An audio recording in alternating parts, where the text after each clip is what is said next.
നമസ്കാരം. ഏറെ വിവാദമുണ്ടാക്കിയ ഒരു സംഭവമാണ് ദേശാഭിമാനി പത്രത്തിൽ മോഹൻലാൽ എഴുതി എന്ന് പറഞ്ഞുകൊണ്ട് ഒരു കുറിപ്പ് വരികയും അതിൽ സ്വന്തം അമ്മ മരിച്ചുപോയി എന്ന് കാണിക്കുകയും ചെയ്തിട്ടുള്ളത്. ഇത് ക്രൈം ഏറ്റെടുക്കുകയും മോഹൻലാൽ സ്വന്തം അമ്മയെ കൊന്നു എന്ന് ഹാർഡായിക്കൊണ്ട് തന്നെ വാർത്ത പ്രസിദ്ധീകരിക്കുകയും ചെയ്തത് വലിയ വിവാദമായ, അത് വൈറലായ ഒരു വീഡിയോ ആയിരുന്നു എൻ്റേത്.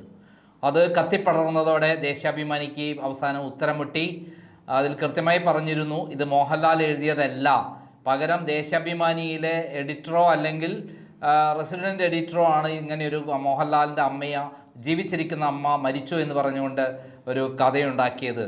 യഥാർത്ഥത്തിൽ ഞാൻ പറഞ്ഞത് മോഹൻലാൽ അമ്മയെ കൊന്നു എന്നാണ്. സാധാരണ ജീവിച്ചിരിക്കുന്ന അമ്മയെക്കുറിച്ച് സ്വന്തം മകൻ അങ്ങനെ മരിച്ചുപോയി എന്നുള്ള രൂപത്തിൽ എഴുതുമ്പോൾ തീർച്ചയായും അങ്ങനെ തന്നെയല്ലേ പറയേണ്ടത്.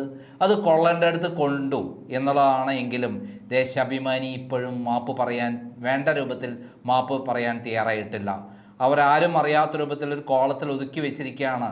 കേരളത്തിലെ ഏറ്റവും പ്രഗത്ഭനായ നടൻ്റെ പേരിൽ ഒരു കുറിപ്പ് തയ്യാറാക്കി പ്രസിദ്ധീകരിച്ച ശേഷം, അദ്ദേഹത്തിൻ്റെ പേര് പ്രസിദ്ധീകരിച്ച ശേഷം അതിൽ അമ്മയെയും, അമ്മ മരണപ്പെട്ടു, ജീവിച്ചിരിക്കുന്ന അമ്മ മരണപ്പെട്ടു, മരിച്ചു പോയതാണ് എന്ന് കാണിക്കാൻ ഇവർക്കല്ലാതെ വേർക്കാർക്കും കഴിയില്ല. ഇതിനെക്കുറിച്ച് പല അഭിപ്രായങ്ങളും സമൂഹത്തിൽ പ്രചരിച്ചു കൊണ്ടിരിക്കുകയാണ്. അതിലിപ്പോൾ ഏറ്റവും പുതിയതായി വന്ന ഒരു കുറിപ്പ് ഞാൻ വായിക്കാം. ആദ്യം ദേശാഭിമാനി പ്രസിദ്ധീകരിച്ച അതായത് തെറ്റുപറ്റി മാപ്പ് എന്ന് പറഞ്ഞുകൊണ്ട് കൊടുത്ത കുറിപ്പ് വായിക്കാം. ഖേദിക്കുന്നു. നടി കവിയൂർ പൊന്നമ്മയെ അനുസ്മരിച്ച് ശനിയാഴ്ച ദേശാഭിമാനി പ്രസിദ്ധീകരിച്ച പ്രത്യേക പേജിൽ ഗുരുതരമായ പിശകുകൾ സംഭവിച്ചതിൽ നിർവ്യാജം ഖേദിക്കുന്നു. എന്നാലും എന്താണ് അവർ തെറ്റ് പറ്റിയത് എന്ന് പറഞ്ഞിട്ടില്ല. ആ ഒരു സാമാന്യ മര്യാദ, മോഹൻലാലിൻ്റെ പേരിൽ ഇങ്ങനെ ഒരു കുറിപ്പ് എഴുതിയത് മോഹൻലാലല്ല. അതോടൊപ്പം തന്നെ മോഹൻലാലിൻ്റെ അമ്മ മരിച്ചുപോയി, നേരത്തെ മരിച്ചുപോയി, ഇപ്പോൾ ജീവനോടെ ഇല്ല എന്ന് പച്ചക്കള്ളം പറഞ്ഞതാണ് ഈ നിർവ്യാജം എന്ന് പറഞ്ഞിട്ടില്ല. നോക്കണേ ദേശാഭിമാനിയുടെ കളികൾ. ഇങ്ങനെയാണോ മാപ്പ് പറയുക? ശരിക്കും ഈ മാപ്പൊന്നും ഞങ്ങൾക്ക് വേണ്ട, ജനങ്ങൾക്ക് വേണ്ട, മോഹൻലാലിൻ്റെ ആരാധകർക്കും വേണ്ട. ശരിയായ മാപ്പ് കൃത്യമായി പറയുമ്പോൾ മാത്രമാണ് ദേശാഭിമാനിയോട് എന്തെങ്കിലും തരത്തിൽ യോജിക്കാൻ പറ്റുക എന്നുകൂടി മോഹൻലാലിൻ്റെ ആരാധകർ എത്രയോ നൂറുകണക്കിന് ആളുകൾ രംഗത്ത് വന്ന് പറഞ്ഞുകൊണ്ടിരിക്കുക. അങ്ങനെ ഒരു കുറിപ്പ് പുറത്തു വന്നിട്ടുണ്ട്. ഇതിന് യഥാർത്ഥ ശില്പി മോഹൻലാലിനെ ആരാണ് ഇങ്ങനെ ഒരു അമ്മ മരിച്ചുപോയി എന്ന് പറഞ്ഞുകൊണ്ട് മോഹൻലാലിൻ്റെ പേരിൽ കുറിപ്പെഴുതി പ്രസിദ്ധീകരിച്ചിട്ടുള്ളത്? ഇങ്ങനെ കുറിപ്പെഴുതി പ്രസിദ്ധീകരിക്കണമെങ്കിൽ എഡിറ്റർ തീരുമാനിക്കണം. പുത്തലത്ത് ദിനേശ് അറിയാതെ ഇങ്ങനെ വരുമോ? എന്തിന്? റെസിഡൻറ്റ് എഡിറ്റർ നമ്മുടെ സ്വരാജ് അറിയാതെ ഈ കാര്യം വരുമോ? ഇങ്ങനെ ഒരു മോഹൻലാലിനെ കുറിച്ചൊക്കെ മോഹൻലാലിൻ്റെ പേര് കുറിപ്പെഴുതി പ്രസിദ്ധീകരിക്കണമെങ്കിൽ ഒന്നുകിൽ മോഹൻലാലിനെങ്കിലും അയച്ചു കൊടുക്കണ്ടേ? മോഹൻലാൽ ഇതൊന്നും അറിയുന്നില്ല. സത്യത്തിൽ മോഹൻലാലിൻ്റെ പേരിൽ ഇതുപോലെ വ്യാജമായ വാർത്തകൾ പ്രസിദ്ധീകരിക്കുകയാണ്. മോഹൻലാലിൻ്റെ അമ്മയെ പരേതയാക്കിയ ദേശാഭിമാനി കണ്ണൂർ യൂണിറ്റ് മേധാവിക്ക് സസ്പെൻഷൻ.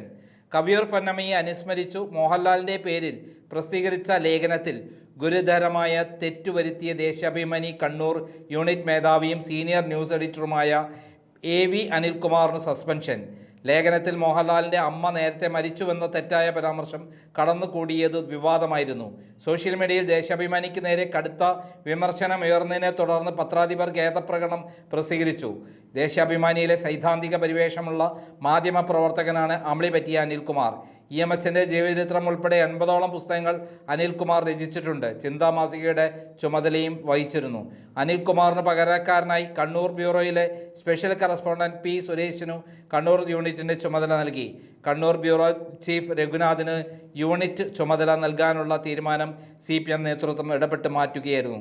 EP ജയരാജിൻ്റെ അനൗദ്യോഗിക മാധ്യമ ഉപദേഷ്ടാവായ രഘുനാഥ് പാർട്ടിയുടെ കണ്ണിൽ കരടാണ്. ജയരാജൻ എഴുതിക്കൊണ്ടിരിക്കുന്ന ആത്മകഥയുടെ ഗോസ്റ്റ് റൈറ്റർ രഘുനാഥാണെന്ന് പാർട്ടിക്ക് വിവരം ലഭിച്ചിട്ടുണ്ട്. എന്തായാലും ഇത് വലിയ പൊട്ടിത്തെറി ഉണ്ടാക്കി എന്നുള്ളത് സത്യം. ഇത്രയൊന്നാണ് ഇങ്ങോട്ടൊരു സംഭവം വേറൊന്നും ഉണ്ടായില്ല. കൊള്ളേണ്ടടുത്ത് കൊള്ളേണ്ട വിധത്തിൽ വരണമെങ്കിൽ കൃത്യമായി വാർത്തകൾ പ്രസിദ്ധീകരിക്കണം. അത് തന്നെയാണ് ക്രൈം പ്രസിദ്ധീകരിച്ചിട്ടുള്ളത്. അതായത് മോഹൻലാൽ അമ്മയെ കൊന്നു, അതായത് അമ്മയുടെ പേരിൽ, സ്വന്തം കവിയൂർ പൊന്നമ്മയുടെ പേരിൽ അദ്ദേഹം എഴുതിയെന്ന് പറയുന്ന കുറിപ്പിലാണ് ഈ പറയുന്ന അമ്മ മരിച്ചുപോയി, സ്വന്തം അമ്മ മരിച്ചുപോയി എന്ന് കാണിച്ചത്. അതാണ് ഞാനിപ്പോൾ കാണിക്കുന്നത്. അതിൽ കവിയൂർ പൊന്നമ്മയുടെ മനോഹരമായ ഒരു ചിത്രവും അതിൽ സിന്ദൂര പൊട്ടും പിന്നെ സിന്ദൂരപ്പെട്ട് വേറെ പ്രത്യേകം കാണിച്ചും അമ്മ പൊന്നമ്മ എന്ന പേരിലാണ് മോഹൻലാലിൻ്റെ പേരിൽ ഇങ്ങനെ വ്യാജമായ ഒരു കുറിപ്പ് തയ്യാറാക്കിയത്. ദേശാഭിമാനി പലരുടെയും പേരിൽ ഇതുപോലെ പ്രസിദ്ധീകരിക്കുന്നതെല്ലാം അവർ തന്നെ തയ്യാറാക്കുന്നതാണ് എന്ന് തെളിയിക്കുന്നതാണ്. എന്തായാലും ദേശാഭിമാനിക്ക് ഇതുകൊണ്ടൊന്നും പണി തീരുന്നില്ല. പിന്നെ ഇങ്ങനെ ഒരു അതേപോലെ ഇങ്ങനെ ഒരു 4 കോളത്തിൽ തലയും വാലും ഇല്ലാതെ മാപ്പ് പറഞ്ഞതുകൊണ്ടും കാര്യമില്ല. കൃത്യമായി ഈ പറയുന്ന ലേഖനം എഴുതിയത് ദേശാഭിമാനിയിലെ ഒരു ലേഖകനാണ്, അനിൽകുമാറാണ്. അതോടൊപ്പം ഇത് മോഹൻലാൽ എഴുതിയതല്ല എന്നും അമ്മ മരിച്ചിട്ടില്ല എന്നും പറയാനുള്ള സാമാന്യ ഒരു മര്യാദ ദേശാഭിമാനി കാണിക്കേണ്ടതായിരുന്നു. എന്തായാലും ദേശാഭിമാനി എന്നെക്കുറിച്ച് മുമ്പ് പ്രസിദ്ധീകരിച്ചിട്ടുള്ള എത്ര വ്യാജ വാർത്തകൾ, ഒന്നും രണ്ടൊന്നല്ല, നിരവധി വ്യാജ വാർത്തകൾ പ്രസിദ്ധീകരിച്ചിട്ടുണ്ട്. ഒരു ചുരുങ്ങിയത് 10-200 എണ്ണമെങ്കിലും ചെയ്തിട്ടുണ്ടാകും. ലാവ്ലിൻ കേസ് പുറത്തു വന്ന ശേഷമാണ് ദേശാഭിമാനി എന്നെ വേട്ടയാടാൻ തുടങ്ങിയത്. എന്നെപ്പറ്റി എന്തൊക്കെയാണ് പറഞ്ഞത്? അശ്ലീല പത്രാധിപർ, ക്രൈം അശ്ലീല പ്രസിദ്ധീകരണമാണ്, മഞ്ഞ പ്രസിദ്ധീകരണമാണ്, ബ്ലാക്ക് മെയിലിംഗ് ആണ് പണി. ഏതെങ്കിലും ഒരു ബ്ലാക്ക് മെയിലിംഗ് ഞാൻ നടത്തിയത് ദേശാഭിമാനിക്ക് കണ്ടുപിടിക്കാൻ പറ്റിയിട്ടുണ്ടോ? 3 മിനിസ്ട്രിയുടെ കാലത്താണ് ഞാൻ 4 മിനിസ്ട്രിയുടെ കാലത്താണ് ഞാൻ ഇവിടെ പ്രവർത്തിച്ചത്. അതായത് ആദ്യം 1996 മുതൽ 2001 വരെ പി ശശി എന്ന് പറയുന്ന കേരളം കണ്ട അധോലോക മാഫിയ കിങ് EK നായനാരുടെ പൊളിറ്റിക്കൽ സെക്രട്ടറിയും പോലീസിനെ നിയന്ത്രിക്കുന്ന ഒരാളായിരിക്കുന്ന സമയത്താണ് ഐസ്ക്രീം പാർലർ പെൺവാണിഭം ഞാൻ പുറത്തു കൊണ്ടുവരികയും അതിൽ കുഞ്ഞാലിക്കുട്ടി മുഖ്യപ്രതിയാണെന്ന് വരികയും അതിൽ കുഞ്ഞാലിക്കുട്ടിക്കെതിരെയുള്ള രേഖ പൂഴ്ത്തി വെച്ച് പി ശശി 1 കോടി രൂപ വാങ്ങി എന്ന് പറയുന്ന വാർത്ത പ്രസിദ്ധീകരിച്ചത്. മാത്രമല്ല കുഞ്ഞാലിക്കുട്ടി പ്രതിയാണെന്നുള്ള കല്ലട സുമാരൻ റിപ്പോർട്ട് പൂർണ്ണമായി പ്രസിദ്ധീകരിച്ചത്. അന്ന് എന്നെ വേട്ടയാടിയത് എങ്ങനെയാണ്? ശോഭന ജോർജിൻ്റെ കള്ളപ്പരാതിയിൽ എന്നെ അർദ്ധരാത്രി അറസ്റ്റ് ചെയ്യുകയും എൻ്റെ ഓഫീസ് റെയ്ഡ് ചെയ്ത് പി ശശിയുടെയും ശോഭന ജോർജിൻ്റെയും സെക്സ് വീഡിയോകളടക്കമുള്ള കാസറ്റുകൾ കടത്തിക്കൊണ്ടുപോവുകയും ചെയ്തത് വഴിയാണ്. അതിൽ അവസാനം ഹൈക്കോടതി എനിക്ക് അനുകൂലമായി വിധി പറഞ്ഞു. അവസാനം പി ശശിക്കെതിരെയും ശോഭന ജോർജിനെതിരെയും ഞാൻ criminal and civil case file ചെയ്തു. 3 ലക്ഷം രൂപയാണ് കോഴിക്കോട് സബ് കോടതി എനിക്ക് അനുകൂലമായി വിധിച്ചത്. തിരുവനന്തപുരത്ത് CJM കോടതിയിലെ പ്രതിയാണ് പി ശശി. അങ്ങനെയുള്ള എൻ്റെ പോരാട്ടത്തിൽ അന്ന് ദേശാഭിമാനി ഈ ഐസ്ക്രീം പാർലർ പെൺവാണിഭ്യത്തെക്കുറിച്ച് കമാന്നൊരു അക്ഷരം വേണ്ടിയില്ല.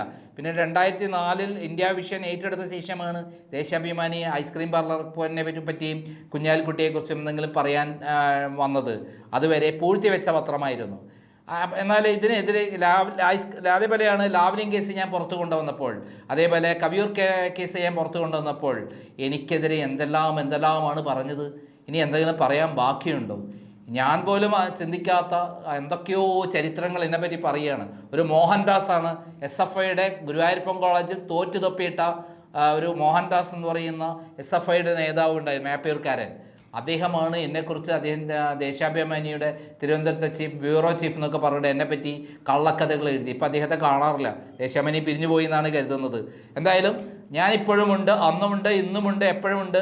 ആ മോഹൻദാസ് എഴുതിയ ലേഖനത്തിനെ അടക്കമുള്ള കേസ് ഫയൽ ചെയ്തപ്പോൾ ദേശാഭിമാനിയുടെ എഡിറ്റർ നമ്മളെ ദക്ഷിണാമൂർത്തി മരിച്ചു പോയത് കൊണ്ട് മാത്രമാണ് ആ കേസ് മുന്നോട്ട് പോവാതെ വന്നത്. അല്ല എങ്കിൽ ഞാൻ അദ്ദേഹത്തെ ആ കേസിൽ ശിക്ഷിക്കുമായിരുന്നു. കൃത്യമായിട്ടുള്ള രേഖകളാണ് ഞാൻ കൊടുത്തത്. എന്ത് ചെയ്യാം? ഇതാണ് ദേശാഭിമാനിയുടെ പണി. നമുക്കറിയാം, മുഖ്യമന്ത്രിയായിരുന്ന ഉമ്മൻചാണ്ടി ദേശാഭിമാനിക്കെതിരെ കേസ് കൊടുത്ത് 1 ലക്ഷം രൂപ നഷ്ടപരിഹാരം കൊടുക്കേണ്ടി വന്നു. അങ്ങനെ അത്രയും അധോഗതിയിലെത്തിയ ഒരു പത്രമാണ് ദേശാഭിമാനി. എന്തിനാണ് ഇങ്ങനെ പച്ചക്കള്ളം എഴുതുന്നത്? ഞാൻ ദിവസേന പത്രം വായിക്കുന്ന ഒരാളാണ്. ഞാൻ ദേശാഭിമാനി ഓഫീസിൽ വരുത്തുന്നുണ്ട്. അതുകൊണ്ട് ദേശാഭിമാനി ഇങ്ങനെ കള്ളത്തരങ്ങൾ വിളിച്ചു പറഞ്ഞാൽ തിരിച്ച് ദേശാഭിമാനിയിൽ ഇത് പച്ചക്കള്ളമാണ് എഴുതിയത് എന്ന് പറയാനുള്ള അവകാശവും എനിക്കുണ്ട്. അതാണ് ഞാൻ ചെയ്തിട്ടുള്ളത്. ദേശാഭിമാനി പാവം പാർട്ടി പ്രവർത്തകർ വിശ്വസിച്ച് വായിക്കുന്ന പത്രമാണ്. അതിലിങ്ങനെ പച്ചക്കള്ളത്തരങ്ങളല്ലേ സ്ഥിരമായി വിളമ്പാറുള്ളത്. അതിൻ്റെ ഏറ്റവും വലിയ തെളിവാണ് ഈ മോഹൻലാലിൻ്റെ അമ്മ മരിച്ചുപോയി എന്ന് പറഞ്ഞ വാർത്ത. നന്ദി, നമസ്കാരം.